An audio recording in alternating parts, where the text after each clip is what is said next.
Welcome to Blueprints for Brilliance Coaching Insights, a podcast by coaches for coaches.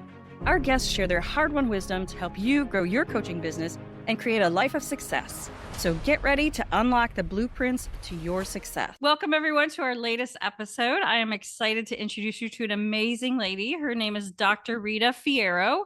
Her company is Fierro Consulting, and she is a social justice leadership coach. So welcome to the program, Rita. It's lovely to have you. Oh, it's great to be with you, Jeannie. Thank you for having me. Thank you. So tell us a little bit about what it is to be a social justice leadership coach and what was your journey to getting here? Because usually there's a story behind the passion behind what you do. Yeah, absolutely.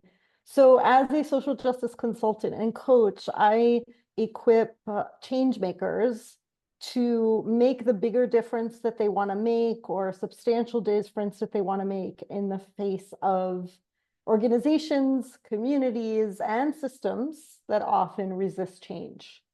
Even when they think that they don't have time for one more thing, and even when they feel like they've already been successful at one level and it'll be fairly easy to replicate it at a larger level. So the journey that brought me here is that I have been an evaluator for 25 years. So for 25 years, I've been hired by organizations in all realms, like private companies and international organizations and the UN and nonprofits, to see if they were making real difference, to measure the difference they were making, to measure the social impact that they were having, and offering suggestions to improve. And what I discovered after basically 25 years of going at this, that oftentimes the level of solutions that people were proposing or that they were open to was smaller than the level of thinking that had generated the problem. So often the problem was generated in people's blind spots that were there way before they started the program.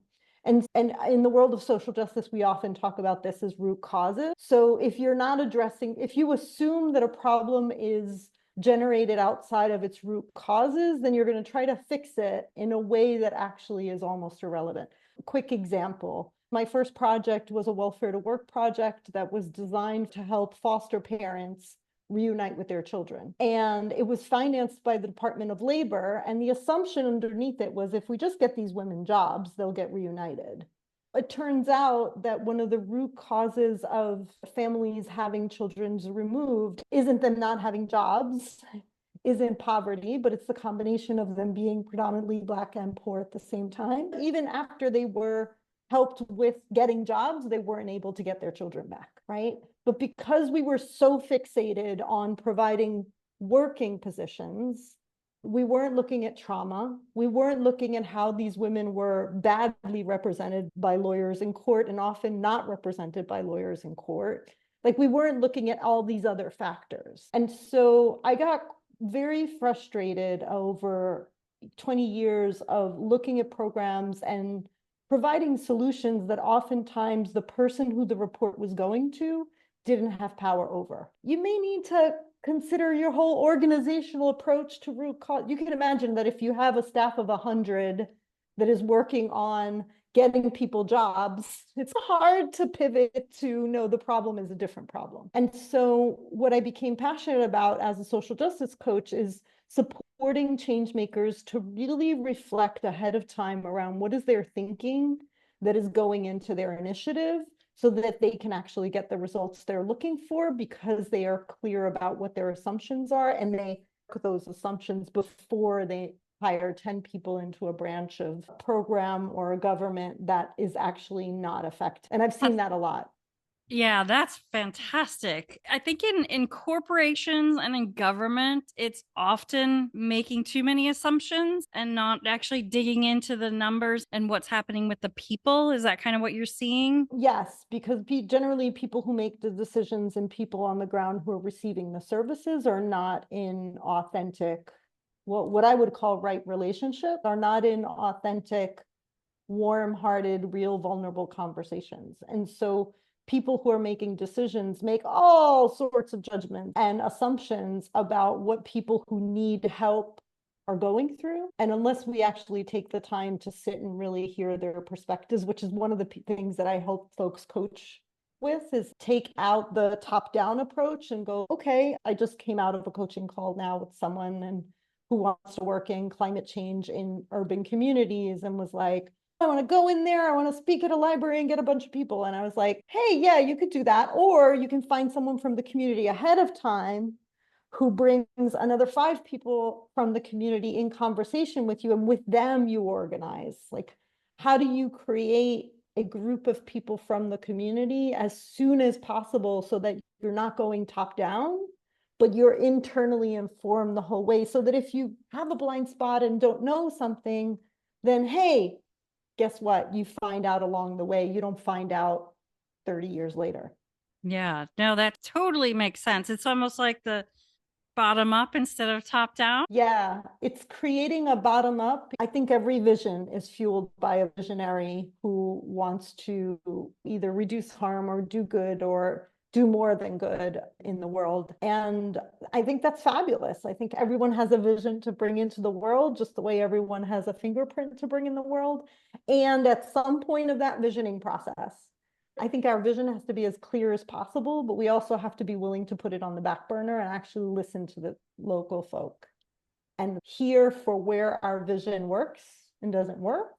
And so it's like the vision leads our hearts, but we also have to be willing to put it aside and actually listen to local people and listen to people directly impacted in what it is, that how they see the world, which is never going to be the way we see it, especially if you consider that most of the people who our administrative positions often have had very different lives and often very privileged lives Right. compared to folks on the ground that we go in with a savior complex trying to help and then do more havoc than help. Yeah.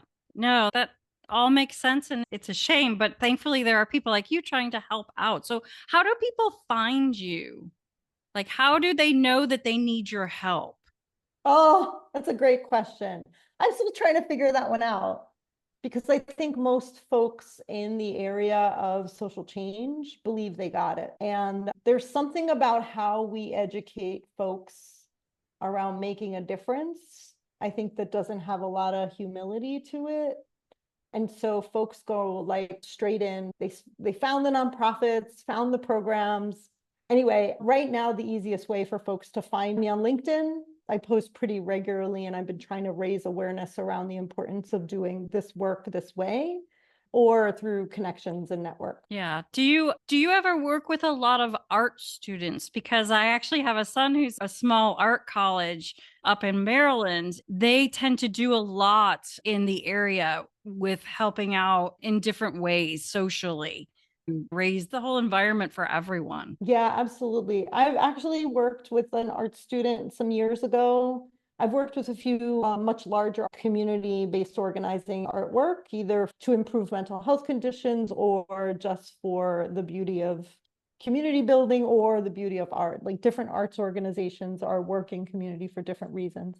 If you look on my LinkedIn for a live on October 16th, you'll see it there. I've worked with art students in terms of there's a lot of pressure on art students, probably because of their funding, of trying to understand what's the social impact of their work. For a really long time, I went by intellectual artist. I'm an artist at heart. So it's a world that the way art and social justice connects is something that's very dear to my heart. And I play the guitar, I sculpt, I paint, I dab, I would say, multidisciplinary dabber. And I love working with art students to help them really get clear about, actually, there's more than one art student I've done this with, but like, how does social change happen in their work? What exactly is the impact that they're trying to have? What is the impact they are having? How do they get more than anecdotal evidence to start seeing a pattern of what is it that they can provide? Yeah, that's fun work. I love that. Yeah, it's hard because I think sometimes we don't know the impact. I remember one of my kids did went to a recycling plant to learn more about it. It was part of a project they were working on. And it turns out there was a huge percentage of things that cannot be recycled, even though they're going there. So in our homes, we think, oh, this is all going to a great place. I'm doing my part. But the real story is it's not always enough, maybe. And maybe there's more that we can learn about how it's handled and how we could do better on our side to provide it to the people who are picking it up, that type of thing.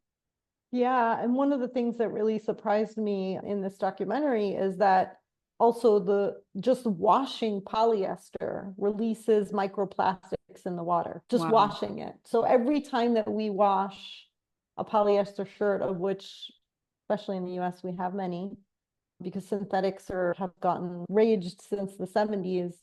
Yeah, microplastics are released into water. So there's also a polluting of the water that happens even when we haven't given it away yet. Wow. So much to understand. Now, do you talk about that like on your website, or do you have a YouTube channel or blogging or anything along those lines? Yeah, I was saying I have a strong LinkedIn presence, but generally on LinkedIn, I put short videos that then get posted on. So I release a video every week on YouTube, and it's not specifically on the impact of what we were talking about, Mhm. was the impact of pollution, but on different aspects of being a social justice change maker and like different blind spots that we don't quite consider because we think it's not part of the work, or we're really taken with the day to day, and things that we need to reflect on or do differently to do better. Okay, so tell me a little bit more about the change makers. Like, who would you say would be someone that you would love to be able to help or work with? So we can all keep an ear out and an eye out for people who need your help. Yeah. I love working with change makers who are frustrated with the state of current affairs. Typically, they work their butt off, or either have had some level of impact, but they're frustrated. Basically, they see everything that goes wrong. It's kind of, in some ways, it's the Debbie Downers with with a big shine in their heart, right? It's the people who are generally positive and want to see the glass half full and try hard to do that, but find out that there is a world that constrains every move they make. And the more they try to be effective and do well, the more they get smacked down. Those are the folks I'm most passionate about working with, because I've studied systemic racism for 30 years now, 20 years putting it in practice with organizations. And I'm really good at finding a pathway through, because the dynamics of opposition are generally dynamics around race, gender, or class. That's generally what we're facing, is some rigidity, because our nation was born to benefit not everyone. There are structures that are embedded in our institutions that kind of smack you down when you try to do well for people who didn't find the country. I love that. So, specifically, would you say that a lot of them are nonprofits, or are they big organizations and small groups within an organization? Are they I would individuals? Can say they be any of them? they can be individuals. In fact, one of the reasons I've started calling my practice more coaching versus consulting is that I work a lot with groups, but oftentimes leaders want to do the group thing, but are looking for a bridge between what they see and how do I get a group of people in my organization to be on board with me so we can do something together.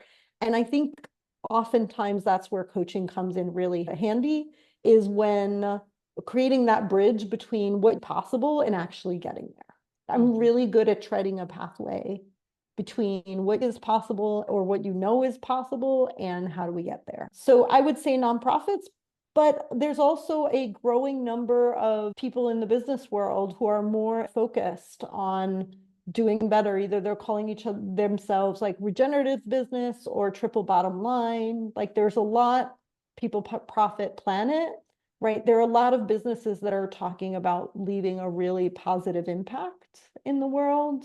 And so I'm also interested in working with those folks. I don't work with folks who do check the boxes initiatives. We just want to look good, but we don't really want to make any difference. I'm not the person who's not going to challenge you so you can look good. That's not me. But if people are genuinely and authentically want to make a difference, then I can work with them. I love that. So tell us a little bit about your book. You have a book published, don't you? I do. It's called Digging Up the Seeds of White Supremacy. I was alluding to this earlier when I was saying I studied systemic racism for 30 years, is that oftentimes we white folk don't see the system as one. But if you ask a person of color, for the most part, you start talking about the system. Most folks of color will just keep listening. Most white folks stop listening and start asking, what system are you talking about? Education or criminal justice? Are you talking about pollution? Are you talking about the health department or the natural disasters? Like, which part of the system are you talking about? Because we assume that different branches of the system operate in different ways. And what folks of color know in their heart and bones, that the system operates as one. Because most folks of color have experiences across different systems being mistreated and being demeaned anyway. And so one of the things that I really wanted to do with this book, called Digging Up the Seeds of White Supremacy, and the image on the front internal flap and the back internal flap is this tree where different branches of the tree are the different systems. And the question in the journey that I went on writing this book is, if the fruits are inequality, which we see every day, I started writing the book a week before George Floyd was murdered. If we know that we know these results from every day, from every system. And I'm a researcher, so I could run down folks of color are more likely to be homeless, are more likely to be in special ed, are more likely to die in infancy, are more likely to be incarcerated, more likely to be like, there's this more likely is the recipe, is that common. So if these are the fruit, what's the seed? And what I did was go back into 500 years of our history and look for the first law in each of those systems, because laws get passed because groups of people are trying to make a difference. And I wanted to see what were those groups of people trying to do, what need were they trying to make? And we know as organizational development folks that the intention that drives an organization outlives the founder. So I wanted to see, when these systems were founded, what was the intention that was driving folks? And I found three: safety for two systems, control for four systems, and saviorism for four other systems. And I would argue that all three of those are rooted in fear. So basically, our current system was rooted in fear, the fear of Europeans trying to get away from where they came from, the fear of being decimated by Native Americans, who, of course, righteously rebelled from everything that we put them through.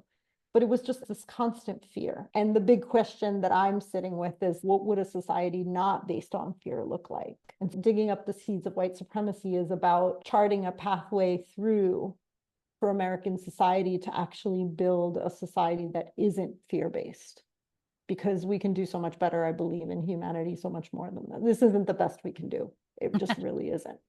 No, I wholeheartedly agree. So did you solve it in your book? I gave a process in the book. There's an article that I wrote afterwards with a lawyer, where we laid out, the lawyer is Carla Cruel, and Carla Cruel and I laid out a 25-year process to rewrite our Constitution. Wow. And it's possible. We have to stop thinking in 4-year election cycles. We have to start thinking about the common good beyond individual parties, but it's possible. I don't think this society is working very well for many, maybe working well for the 1% at the top and the 1% of that percent. But other than that, I don't think the society is actually working well for most Americans. So we got some improvement to make. Yeah. And I think there's a way to build something completely new. Ooh, I love that. We'll have to get your book and find out what your plan is. Yes. So we will put a Indeed. link to your book in the show notes and a link to your website. Mhm. And my last question for you is, if you could provide one tip to make the world a better place, what would that be? Be willing to look in the mirror. I think there are so many change makers that mean the expression, the road to hell is paved with good intentions, is more awake and aware to me. Like, I'm more aware of that now than I've ever been. We do a lot of harm when we tread quickly thinking we do good, but our own assumptions are unexamined. We just do a lot of harm, and we have to be willing to look ourselves in the mirror and question everything, not to leave it questioned forever, but to actually find what is the core of who I am, right? What is that core beyond fear of who I am in the world, and the thumbprint or the footprint that I'm designed to make? What is the unique contribution that I have to bring to the world? And I don't think we find the answer to that question, which is the most fulfilling answer once we find it. But I don't think we find the answer to that question unless we're willing to sit with a really uncomfortable reflection in the mirror of all the masks that we put up to cover up that core. Fantastic. Now, I suspect that you're probably very on the mark with that. And I totally get that. It does start with fear. We're afraid that what's somebody going to say about us? What are they going to think about us? What if it doesn't work? What if I can't make the change I want to? What if? But it's making those steps forward and in the right direction. Yeah, I think it's even more granular than that. I think it starts from, what if I lose my mother's love? What if I lose my father's love? There's so much about supporting business as usual that's about not rocking the boat. And we learn that at home. So what does it mean to, and I think in particular, white folks at this point, it's like we are taught how to not rock the boat at a really early age. And it's fascinating to me to watch change makers, sometimes the most radical change makers, who say they're ready to rock the boat, but then not willing to look themselves in the mirror and looking at our own concepts of love, and who are we trying to grasp for, and what are we scared to lose, and what are we willing to give up for it? Wow. You have left us with an amazing amount of things to ponder, to think about, and ways that hopefully we can all make the world a better place. Rita, this has been such a pleasure. Thank you so much for joining me today. Thanks for joining us today on Blueprints for Brilliance Coaching Insights. We hope you're leaving this episode with inspiration to take your coaching business and your life to the next level. If you found value in this episode, we would love it if you would subscribe and share it with someone else who you think might benefit from hearing it. Thanks, and we'll see you in the next episode.